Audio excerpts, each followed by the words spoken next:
வணக்கம், நான் உங்கள் chef Deena. Welcome back to chef Deena's kitchen. இனி நம்ம கிச்சனில் பார்க்கும்போது எல்லாருக்கும் பிடிச்ச ரெசிபி குலோப் ஜாமுன்.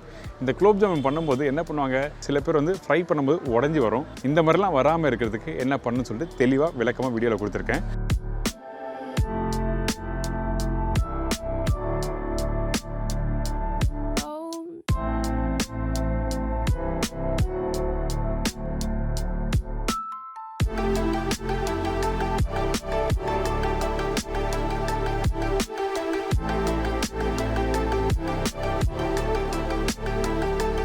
இதோட ஒரு அருமையான செட்டிநாடு பால் பணியாரம் எப்படி பண்ணுறது பார்க்க போகிறோம்.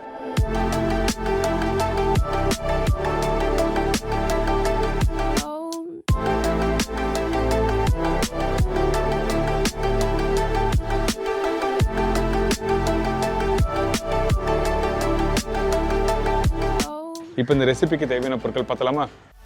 குலாப் ஜாமுன் தேவையான பொருட்கள்: பிளெயின் கோவா 1/2 கிலோ, மைதா 200 கிராம், சர்க்கரை 1 கிலோ, பேக்கிங் சோடா 1 கிராம், தண்ணி 850 ml, ஏலக்காய் பவுடர் 1/2 டீஸ்பூன், நெய் 1 டீஸ்பூன், பிஸ்தா கார்னிஷ்க்கு தேவையான அளவு, ஆயில் ஃப்ரை பண்ணுறதுக்கு தேவையான அளவு. இதாங்க இந்த ப்ரிப்பரேஷன் தேவையான பொருட்கள். ஃபஸ்ட்டு இந்த ஜாமுன் ரெடி பண்ணுறதுக்கு நம்ம என்ன பண்ணுறோன்னா, இந்த சுகர் சிரப் ரெடி பண்ண போகிறோம். இந்த சுகர் சிரப்பு அடுப்பை ஆஃப் பண்ணிவிட்டு வெறும் கடாயில் சர்க்கரை 1 கிலோ போட்டிருக்கேன். இந்த சர்க்கரை போட்ட பிறகு தண்ணி ஊற்றி மிக்ஸ் பண்ணிவிட்டு அதுக்கப்புறம் தான் அடுப்பு ஆன் பண்ணணும். எதுக்காக கேட்டால், சம்டைம் உங்கள் கடாய் வந்து சூடாக இருக்கும், அந்த டைமில் சர்க்கரை போட்டிங்கன்னா மெல்ட் ஆகும், கேரமல் ஆகும். அந்த மாதிரி வந்தால் கலர் மாற ஆரம்பிச்சிடும். அதனால தான் நம்ம என்ன பண்ணுறோன்னா, அடுப்பை ஆன் பண்ணாமல் சர்க்கரையும் தண்ணி ஊற்றின பிறகு நல்லா மிக்ஸ் பண்ண ஆரம்பிக்கிறோம்.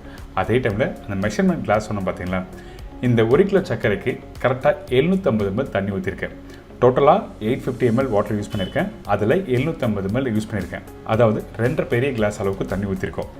இதுக்கு பிறகு நம்ம என்ன பண்ணுறோன்னா, கொஞ்சமாக பால் ஊற்றுறோம். எதுக்காக இந்த பால் யூஸ் பண்ண கேட்டிங்கன்னா, அந்த சர்க்கரையில் அழுக்கு இருந்தால் அந்த அழுக்கை க்ளீன் பண்ணுறதுக்காக இந்த பால் ஊற்றி நல்லா மிக்ஸ் பண்ணுறோம்.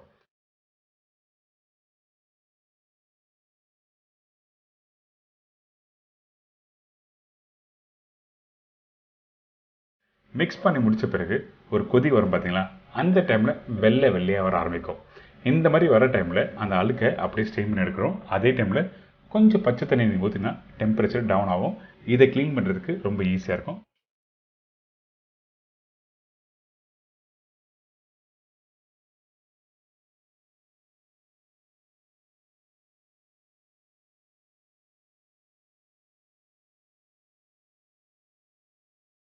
பார்த்தீங்களா, எந்த அளவுக்கு சர்க்கரையில் அழுக்கு இருக்குன்னு தெரியும். அதே மாதிரி தான் திருப்பி நல்லா கொதிக்க விடும். கொதிக்க விட்டு நல்லா ஸ்ட்ரெயின் பண்ணி எடுத்துருங்க. அதுக்கு பிறகு இந்த சுகர் சிரப்பு நல்லா க்ளீனாக ரெடி ஆகிடும். எப்பவுமே ஜாமுன் நீங்கள் பண்ணும்போது வீட்டில் ஃபஸ்ட்டு என்ன பண்ணா, இந்த சக்கரை தண்ணி ரெடி பண்ணிட்டு தான் அதுக்கப்புறம் தான் ஜாமுன் ஃப்ரை பண்ண போகணும்.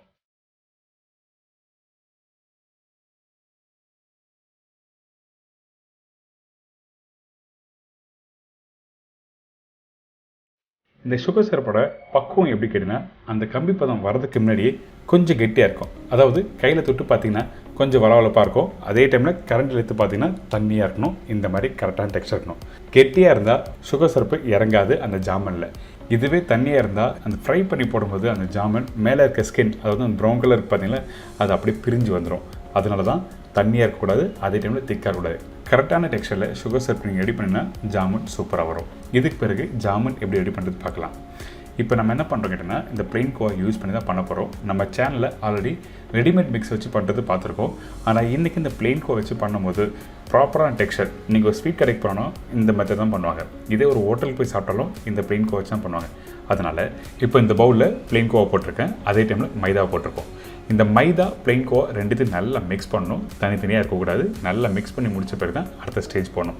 இந்த பிளெயின் கோவா எங்கே கிடைக்கும் கேட்டிங்கன்னா, உங்கள் வீட்டு பக்கத்தில் இருக்க ஸ்வீட் கடையில் போய் கேளுங்க, கண்டிப்பாக அவங்க அட்ரஸ் பண்ணுவாங்க. அப்படி இல்லைன்னா ஆன்லைனில் கிடைக்கும், நீங்கள் ட்ரை பண்ணி பார்க்கலாம். இதுக்கு பிறகு நல்லா மிக்ஸ் பண்ணி முடிச்சிட்டோமா, இந்த இடத்துல குக்கிங் சோடா போட்டிருக்கேன். இந்த குக்கிங் சோடா எக்ஸாக்டாக 1 கிராம் தான் யூஸ் பண்ணியிருக்கோம். எதுக்காக இந்த வெயிட் மிஷினை வச்சு நான் செக் பண்ணி போடுறேன்னா, இந்த குக்கிங் சோடா அதிகமாக இருந்தாலும், அதாவது 1 கிராம் பதில் 2 கிராம் 3 கிராம் அப்படி போட்டாலும் ரொம்ப சாஃப்ட் ஆகிடும். அதுக்கு பிறகு ஃப்ரை பண்ணி எடுத்திங்கன்னா கரெக்டாக வராது. இதுக்கு பிறகு 1 டீஸ்பூன் நெய் போட்டிருக்கேன், வாசனைக்காக ஏலக்காய் பவுடர். இதுக்கு பிறகு கொஞ்சமாக தண்ணி ஊற்றி அந்த பேக்கிங் சோடா, ஏலக்காய் பவுடர், நெய் இந்த 3த்தையும் நல்லா மிக்ஸ் பண்ண ஆரம்பிங்க.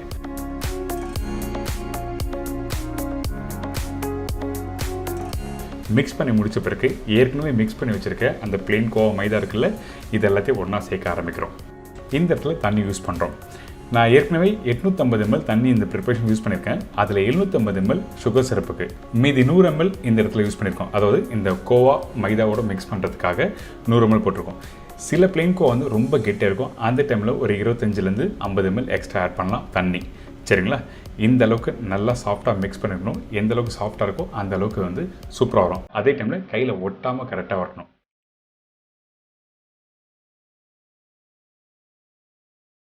இதுக்கு பிறகு இந்த குலோப் ஜாமை ரவுண்டாக எப்படி ரெடி பண்ணுறது பார்க்கலாம்.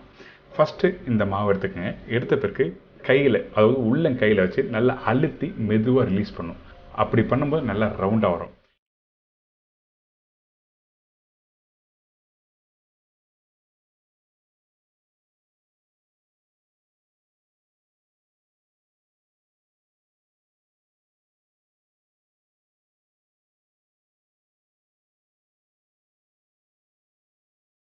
இதுவே ப்ராப்பராக ப்ரெஸ் பண்ணாமல் நீங்கள் ரவுண்டாக விட்டுனீங்கன்னா உடஞ்ச மாதிரி வரும். இந்த மாதிரி பண்ணும்போது என்ன வேணால் ஆயிலில் ஃப்ரை பண்ணும்போது வெடிப்புட்ட மாதிரி இருக்கும். அதனால தான் நம்ம என்ன பண்ணுறோன்னா, ஃபஸ்ட் வாட்டி எப்படி ப்ரெஸ் பண்ணி நான் பண்ணோம் அதே மாதிரி பண்ணுங்கள், சூப்பராக இருக்கும்.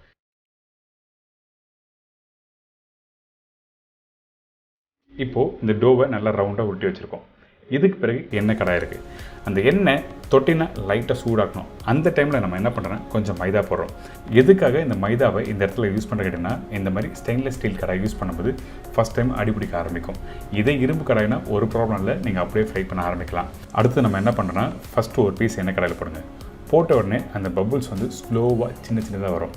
நீங்கள் போட்ட உடனே அந்த பபுள்ஸ் பெருசாக இருந்ததுன்னா எண்ணெய் ரொம்ப சூடாக இருக்கும். அப்போ அந்த குலோப் ஜாம் வெந்து வராது. அதனால் ஒரு பீஸ் போட்ட பிறகு ஸ்லோ ஃப்ளேமில் லைட்டாக பபுள்ஸ் வருதா, அதுக்கு பிறகு 1 by 1 போட்டு அந்த எண்ணெயை வந்து நல்லா ரொட்டேட் பண்ணும். அப்படி பண்ணும்போது என்ன கேட்டால் ஒன்றோட ஒன்று ஒட்டாது, கீழே கடாயிலும் ஒட்ட ஆரம்பிக்காது. அதே டைமில் அந்த எண்ணெயை மேலே ஒரு கரண்டி வச்சு லைட்டாக அப்படி ப்ரெஸ் பண்ணி விட்டிங்கன்னா அந்த நல்லா மிக்ஸ் ஆகி வரும் அந்த ஆயிலோட. இதெல்லாம் சின்ன விஷயம், டிப்ஸு.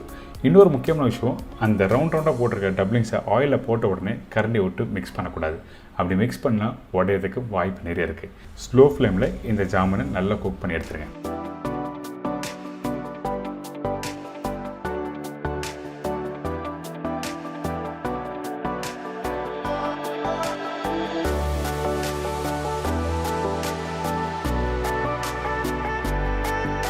இங்கே பார்த்தீங்களா, விரிச்சல் விட்ட மாதிரி இருக்கா அந்த ஜாமன். இதுக்கு என்ன காரணம் கேட்டிங்கன்னா, ஃபஸ்ட்டு ரவுண்டாக உருட்டுனீங்க பார்த்தீங்களா, அந்த டைமில் ப்ரெஸ் பண்ணாமல் இப்படி பண்ணிங்கன்னா இந்த மாதிரி வெடிப்படும். அதனால தான் உங்களுக்கு தெளிவாக காமிச்சிருக்கேன். நல்லா ப்ரெஸ் பண்ணி மெதுவாக ரிலீஸ் பண்ணி ஃப்ரை பண்ணி எடுத்தீங்கன்னா இந்த மாதிரி ரவுண்டாக சூப்பராக ஜாமன் ரெடி. இதுக்கு பிறகு நம்ம என்ன பண்ணுறோன்னா, ஏற்கனவே ரெடி பண்ணி வச்சுருக்க அந்த சுகர் சிரப்பை இதில் போட்டிருக்கோம். நீங்கள் சுகர் சிரப்பு ஏற்கனவே ரெடி பண்ணி வச்சுட்டு ஃப்ரை பண்ணி போகிற டைமில் கரெக்டான டெம்பரேச்சர் கொஞ்சம் டவுனாக இருக்கும். அதுக்கு பிறகு நல்லா ஊற விட்டு நீங்கள் எடுத்து சாப்பிட்டீங்கன்னா ஒரு சூப்பரான குலோப் ஜாமுன் ரெடி.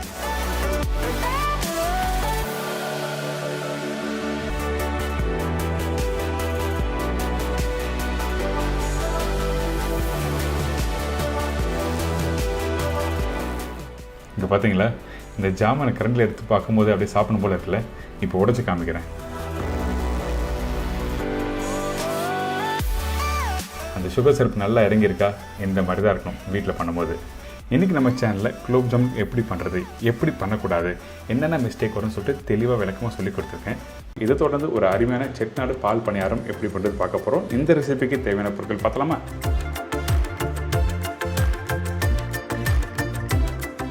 பச்சை அரிசி 1 கப்பு, உளுத்தம்பருப்பு 1 கப்பு, பெரிய தேங்காய் 1 நம்பர், சர்க்கரை தேவையான அளவு, ஏலக்காய் பவுடர் 1/2 டீஸ்பூன், உப்பு சிறிதளவு. இதாங்க இந்த ப்ரிப்பரேஷன் தேவையான பொருட்கள். ஃபஸ்ட்டு நம்ம என்ன பண்ண போகிறோம்னா, இந்த பால் பணியாரத்துக்கு மாவு வந்து ஊற வச்சு அரைக்க போகிறோம். இந்த அரிசி உளுத்தம்பருப்பும், அதனால் நல்ல குவாலிட்டி பச்சை அரிசி வாங்கிக்கோங்க. அதுக்கப்புறம் உளுத்தம்பருப்பு. சில பேர் உளுத்தம்பருப்பு கொஞ்சம் கம்மியாக போடுவாங்க. நான் ரெண்டுமே ஈக்குவல் கொண்டே போட்டிருக்கோம். எது கேட்குறேன்னா, அந்த உளுத்தம்பருப்பு வரும்போது நல்லா சாஃப்டாக கொடுக்கும் அந்த ஃப்ரை பண்ணி எடுக்கும்போது அந்த பணியாரம். அதனால் இந்த உளுத்தம்பருப்பும் இந்த பச்சரிசியும் தண்ணி ஊற்றி நல்லா ஊற விட்டுருங்க. ஊற விடுற டைமிங்னா ஒரு 3 மணி நேரம் 4 மணி நேரம் நல்லா ஊறலாம். ஊறி முடித்த பிறகு இந்த மாதிரி இருக்கும். அதே டைமில் நல்லா வாஷ் பண்ணிடுங்க.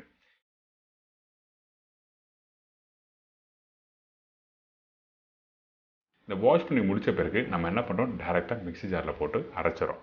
இது கிரைண்டர்லாம் அரைக்கணுமா அப்படி கேட்டிங்கன்னா அப்படிலாம் இல்லை. நீங்கள் டேரெக்டாக மிக்சியில் போட்டு அரைச்சிடலாம்.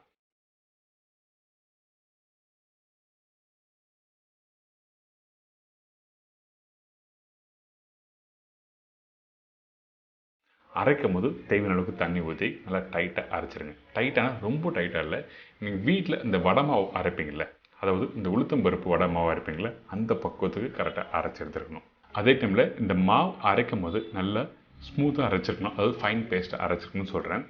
கொஞ்சம் அந்த அரிசி முழுசாக இருந்தாலும் ஃப்ரை பண்ணி எடுக்கும்போது உங்களுக்கு வந்து கொஞ்சம் ரஃப்பாக இருக்கும். அதே டைமில் அந்த பணியாரம் ஃப்ரை பண்ணிக்கும் உடையறதுக்கு வாய்ப்பு இருக்குது. அதனால் நீங்கள் என்ன பண்ணுறீங்க, நல்லா ஸ்மூத்தாக பேஸ்ட்டை அரைச்சி எடுத்துருங்க. இந்த மாதிரி பார்த்தீங்களா, இந்த மாவு அரைச்சி வச்சுருக்க பக்கம் காமிக்கிறேன்.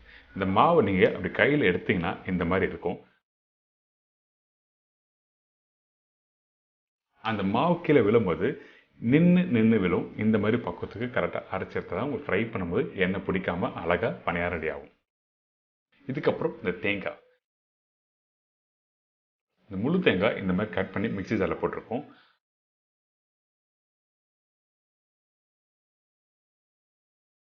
அதுக்கு பிறகு இந்த மாதிரி கிளாஸ், அதாவது மீடியம் சைஸ் கிளாஸில் தண்ணி 3 கிளாஸ் அளவுக்கு இதில் ஊற்றிருக்கேன். ஊற்றி நல்லா அரைச்சிருங்க. அரைச்சா உங்களுக்கு தேங்காய் பால் ஃபஸ்ட்டு பால் நல்லா டேஸ்ட்டாக திக்காக இருக்கும்.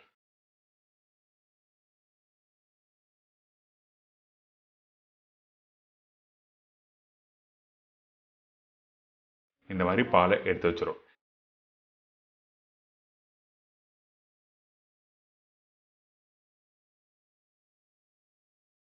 மீதி உள்ள இந்த சக்கரை பார்த்தீங்களா, இந்த சக்கையை திருப்பி நம்ம அரைக்கிறோம். அதனால அவுட் பண்ணுறக்கூடாது, திருப்பியும் அரைக்கிறதுக்கு மிக்ஸி ஜாரில் போட்டிருக்கோம். இந்த இடத்துல வந்து நீங்கள் ஒரு 3 கிளாஸ் அளவுக்கு தண்ணி ஊற்றலாம்.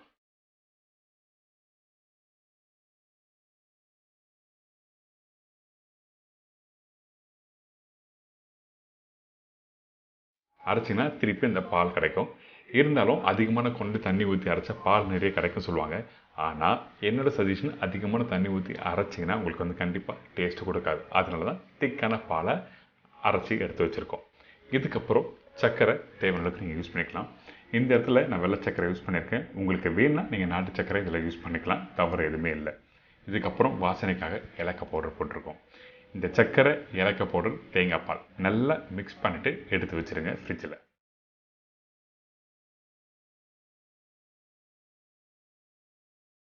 இப்போ ஒரு மூடி போட்டு க்ளோஸ் பண்ணி ஃப்ரிட்ஜில் வச்சுருக்கேன். ஒரு 1 hour நல்லா சில்லுன்னு ஆகட்டும். இதுக்கு பிறகு நம்ம என்ன பண்ணுறோம்னா, அரைச்சி வச்சிருக்க அந்த மாவை ஃப்ரை பண்ண போகிறோம் பணியாரத்துக்கு. அதனால் எண்ணெய் கொஞ்சம் நல்லா சூடாகட்டும். அதுக்கு பிறகு நம்ம என்ன பண்ணுறோன்னா, இந்த மாவை நீங்கள் போடும்போது சின்ன உருண்டையாக நீங்கள் பிடிச்சி போடலாம்.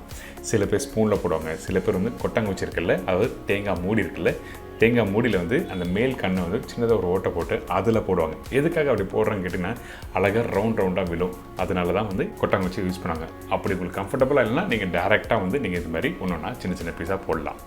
பழகிட்டிங்கன்னா ரொம்ப ஈஸியாக இருக்கும், ரொம்ப பெரிய கஷ்டமான விஷயம்லாம் இல்லை. ஸோ இப்போ இந்த மாதிரி கரெக்டாக ஃப்ரை பண்ணி எடுத்துருங்க. கலர் மாறக்கூடாது. அதே டைமில் நீங்கள் ஃப்ரை பண்ணி முடித்த பிறகு எண்ணெய் அந்த மாவில் பிடிச்சிருக்கக்கூடாது, அதாவது இந்த பணியாரத்தில் பிடிச்சிருக்கூடாது சொல்கிறேன். இப்போ பாருங்கள், உடச்சி எடுத்திங்கன்னா இந்த மாதிரி உள்ளே நல்லா புள்ளியாக கேப்பாக இருக்கணும். அப்போ தான் உங்களுக்கு வந்து இந்த தேங்காய் பாலில் போட்டு கரெக்டாக ஊற வச்சு சாப்பிட்டீங்கன்னா அந்தளவுக்கு சூப்பராக இருக்கும். அப்படி இல்லை, அந்த பணியாரம் நல்லா ஹார்டாக கெட்டியான பக்கம் இருந்ததுன்னா ஊறின பிறகும் திருப்பி நான் ஹார்டாகும். ஸோ அதனால் ஃப்ரை பண்ணுற பக்கம் ரொம்ப இம்பார்ட்டன்ட், மாவு அரைக்கிற பக்கம் ரொம்ப இம்பார்ட்டன்ட். மாவு அரைக்கும் போது கரெக்டாக அந்த வடை பக்குவத்தில் கரெக்டாக அரைச்சி எடுத்துருங்க. அவ்வளோதான். இன்றைக்கி ஒரு சூப்பரான ஸ்டைலில் செட்டிநாடு பால் பணியாரம் எப்படி பண்ணுறது சொல்லி கொடுத்துருக்கேன். எல்லாருக்கும் ரொம்ப பிடிக்கும், ரொம்ப ஒரு ஈஸியான ப்ரிப்பரேஷன் தான். கண்டிப்பாக ட்ரை பண்ணி பாருங்கள், என்ஜாய் பண்ணுங்கள்.